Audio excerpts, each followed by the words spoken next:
കേരളത്തിലെ NSSും SNDPയും ഒരു തുറന്ന രാഷ്ട്രീയ സഖ്യത്തിലേക്ക് ഏർപ്പെട്ടിരിക്കുകയാണ്. NSS എന്ന് പറയുന്നത് നായർ സമുദായത്തിലെ പ്രഗത്ഭരായ ഉയർന്ന മധ്യവർഗത്തിൽപ്പെട്ട ആളുകളും അതുപോലെ സർവീസ് അതുപോലെ തന്നെ മേഖലകളിലൊക്കെ ഉള്ള ആളുകളൊക്കെ ഉയർന്ന ശക്തമായൊരു പ്രസ്ഥാനമാണ് NSS. SNDP എന്ന് പറഞ്ഞാൽ തീരദേശ പ്രദേശങ്ങളിലും മധ്യ കേരളത്തിലും ഒക്കെ ശക്തമായ സ്വാധീനമുള്ള ഒരു പ്രസ്ഥാനമാണ് SNDP. ഈ രണ്ട് കൂട്ടരെ ഒന്നിച്ചു കഴിഞ്ഞാൽ കേരളത്തിലെ ഹിന്ദു ഐക്യം എന്ന രൂപത്തിൽ അത് ഉയർന്നു വരാൻ സാധ്യതയുണ്ട്. കേരളത്തിലെ ഹിന്ദു ജനസംഖ്യ വിവിധ രാഷ്ട്രീയ പാർട്ടികളിൽ ചിതറിക്കിടക്കുന്ന അവസ്ഥ ഇപ്പോഴുള്ളത്. ഇങ്ങനെ ഒരു ഏകീകരണം വന്നു കഴിഞ്ഞാൽ സ്വാഭാവികമായും അത് BJPക്ക് 20-30 സീറ്റുകളിൽ ശക്തമായ മത്സരിക്കാനുള്ള സാധ്യതയുണ്ട്. ഈ വോട്ടിന് പുറമെ പുതിയ ജൻസിയുടെ വോട്ടുകൾ, കൂടാതെ നരേന്ദ്രമോദി ഫാൻ വോട്ടുകൾ, വികസിത ഭാരതം എന്ന ആ ആശയത്തിൽ ഊന്നി നിൽക്കുന്ന കുറേ ആളുകളുടെ വോട്ടുകൾ, അതുകൂടാതെ BJP ജയിക്കുമെന്ന് കണ്ടാൽ ചെയ്യാവുന്ന വോട്ടുകളുണ്ട്.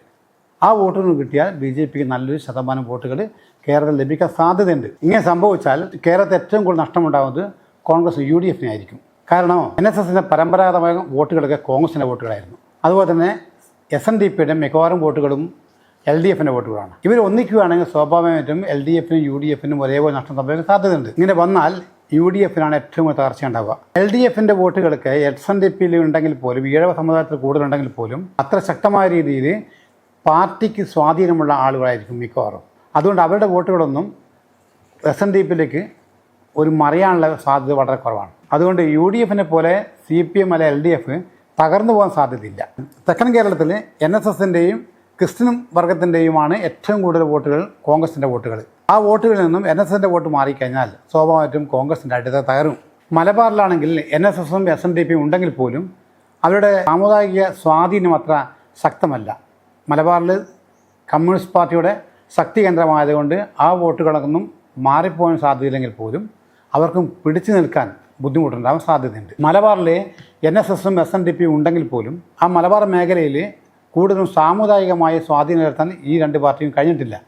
അവിടെ കമ്മ്യൂണിസ്റ്റ് പാർട്ടിയുടെ ശക്തമായ സ്വാധീനമുണ്ട്. എങ്കിൽ പോലും BJPക്ക് അവിടെ ത്രികോണ മത്സരത്തിൽ ഒരു രാഷ്ട്രീയം ശക്തി കാണിക്കാനുള്ള ഒരു സംവിധാനമുണ്ടാകും.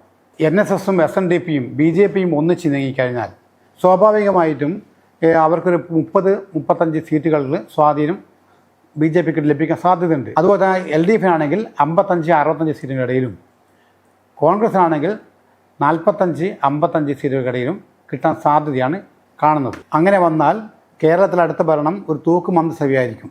മാത്രമല്ല BJP ഒരു നോർത്ത് ഇന്ത്യൻ പാർട്ടി എന്ന രീതിയിലുള്ള ആ ഇമേജ് മാറിക്കിട്ടും.